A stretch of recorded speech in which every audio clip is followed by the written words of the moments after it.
Buddy, I think we have to talk. I'm a very lucky actor because I just kind of internalize what I'm feeling, and somehow it comes out. It shows up on the face. I mean, I've never studied it. I've never been to professional acting school. The one and only Mr. Bob Newhart! I guess life begins at 80. Oh, this is my own. I have to get into wardrobe in a few minutes. If we could kind of speed it up. Yeah, definitely. I just assumed 5-6 years it was going to be over. I never thought it was going to go this far. Bob, you're being childish. I am not. You are too. I am not. You are too.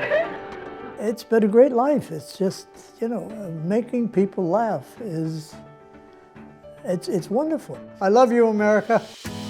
And America loved you right back, Bob. In my last interview with the legend, he shared one of his sitcom secrets. I had the lines on the back of a cereal box.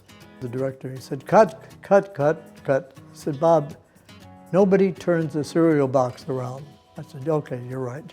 But that's where the words were. But before Bob Newhart was a primetime star, he was an Army veteran turned accountant who dreamed of becoming a comic. What do you remember about the first time you did stand-up? So I walked out one night and with all the bravado I could summon up and good evening, ladies and gentlemen. That's all I had going. If that didn't work, it was back to accounting. I made this comedy record album in 1960 and it went crazy, far beyond anything I imagined. That's the reason I'm here. The Button-Down Mind of Bob Newhart was among the first modern comedy albums and an instant smash hit. In 1960, it was the top album in the country for 14 weeks and became the first comedy release in history to win Album of the Year at the Grammys. In a shocker, Newhart was also named that year's Best New Artist. Well, they just kept calling out my name. I didn't realize what winning Album of the Year meant. Abe, leave the beard on and the stovepipe up and get a shawl, okay? You beat out some pretty impressive people. Belafonte, Harry Belafonte, Frank Sinatra. I don't think Frank was too thrilled about losing to a comic. I got to know Frank. He forgave you. I assume he did. I didn't start my car for a long time. Right. And you shove it up your nose well. You love to do a phone call. You're the king of that. The audience is providing half of the conversation. I'm supplying answers, and they're supplying the question. So at the end of a telephone routine, they've done the heavy lifting. Mrs. Harold? Yeah, I can't understand you with your mouth full. Bob took his phone gags and his disarming deadpan delivery to CBS in 1972 on The Bob Newhart Show, where he played a psychologist in Chicago. It ran for 6 seasons at a time when there were only 3 networks. Bob Newhart Show was like, it was appointment viewing. Well, we were at CBS Saturday Night lineup, All in the Family, MASH, Mary Tyler Moore, us, and Carol Burnett. And we used to get like Super Bowl numbers. I've heard from every crackpot and loose screw in the county. Oh, your mother called. Then, on Newhart, he owned an inn in rural Vermont and had another impressive run, 8 seasons and 184 episodes. It sounds trite, but we were family. The big problem on the show is that everybody's so damn nice. We happen to truly adore each other. Bob is so clear about what he does and does well, and he is so confident in his talent that he allows everyone else to find their own rhythms and their own style and let their talent shine through. I discovered this unique formula, which was to get great writers and an incredible cast, and then take all the credit yourself. And they were both in syndication for a long time. Yeah. Still are. We're doing something right, and the people are watching. It's fun. It's fun to go to work.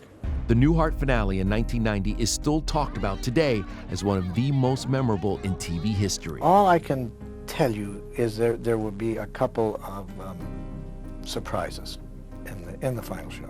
You're all crazy! Yep, the entire series ended up being a dream, and the audience went wild when, in this final scene, Bob woke up next to Suzanne Plachette, his wife from his first sitcom.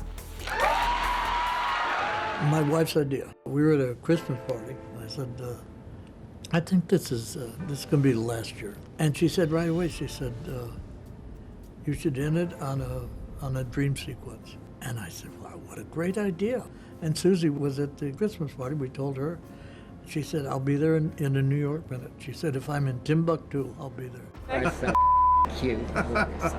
We always knew we were forever. How were you able to keep that a secret? The crew didn't know. We actually put out a script to mislead the tabloids, where I get hit in the head and I go up to heaven. Nothing made sense in this place.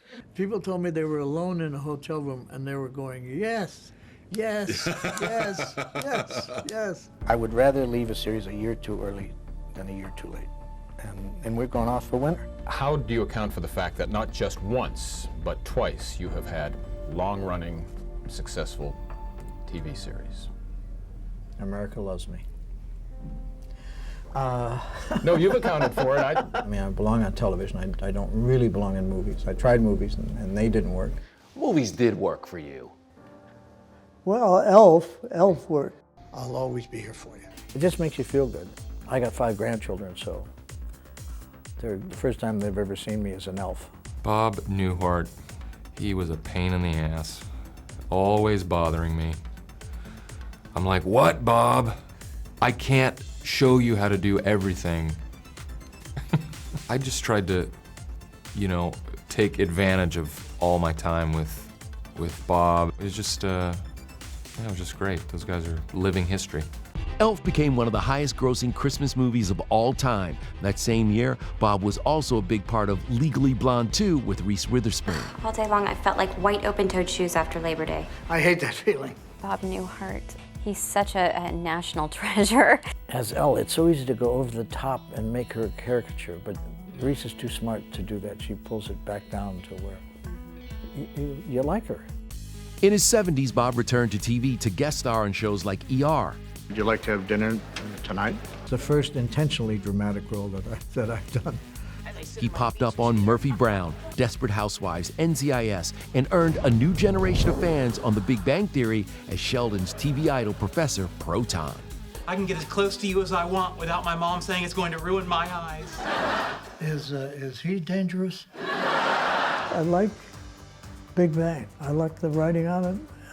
I think the cast is incredible. I was saying that was the first person that we've ever had that I really thought, oh my God, you exist. You know, he's like an icon. No, literally, he is an icon to me. I love him so much. I love him so much. I love him so much. I do too. Me too, right? I was on cloud 9 all week. It was one of his final appearances on primetime TV, and after 7 nominations, the role earned him his first Emmy Award in 2013. Bob Newhart!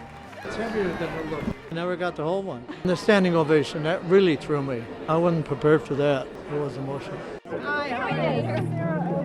Bob's lifetime date to the Emmys, his wife of 60 years, Ginny, who died in 2023.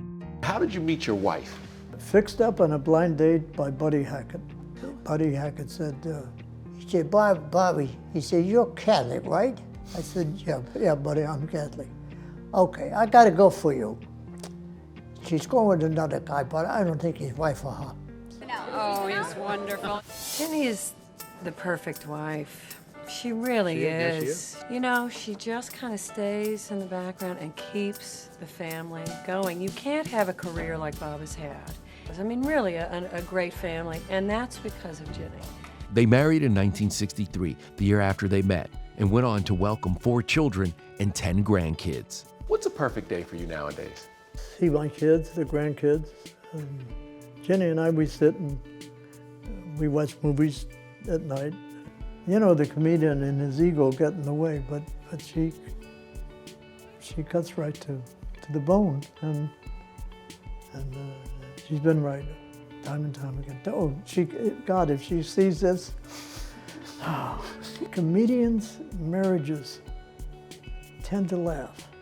There's something about laughter and the length of a marriage. Jack Benny, George Burns, Don Rickles. For some reason, Laughter and marriage, they last. And speaking of the late Don Rickles, he was one of Bob's closest friends. Many considered them Hollywood's real-life odd couple. Oh, I think he did a little trick. That's wonderful. I mean, are you going to be gentle? I mean, this is your friend. He was until we did this. We were opposites, you know. I came from, I went to college in Chicago. Don graduated high school, but we had a great time together and traveled together, laughed together. We have a great chemistry together. We are completely different, and yet we're very much alike. I tell that to everybody because our values are very similar. Both wives want to do the same thing: spend, spend, spend. Honey, he said that. I didn't say that. I didn't say he's worried about his wife. You said the two of you were brothers of the heart. I'm Catholic. Don was religious. We'd celebrate the Jewish holidays. They'd celebrate Catholic holidays, Christmas, and we'd do caroling here. And You guys lived close to each other. he lived about a block away. I could walk over and get insulted, and then. And look what America did. Made him the biggest thing in the world, and now I just carry his books. Do you consider yourself a legend? They keep telling me. I guess maybe they're right. I don't know. What do you think your fans will remember you for? The stammer. The stammer. The stammer. How fast were you going when Mr. Adams jumped from the car? When a man comes up to me, he thinks I was in service with him, and when a woman comes up, she thinks I was her first husband. And I don't know, that's the kind of effect I have on people. No, I'm very happy with my life. It all comes down to your family and your friends. And that's what it's all about. And all the other awards don't mean a thing. I have a theory that when it's all over and you go up to heaven and there's God, and he said, "What did you do?" I said, "Well, I made people laugh."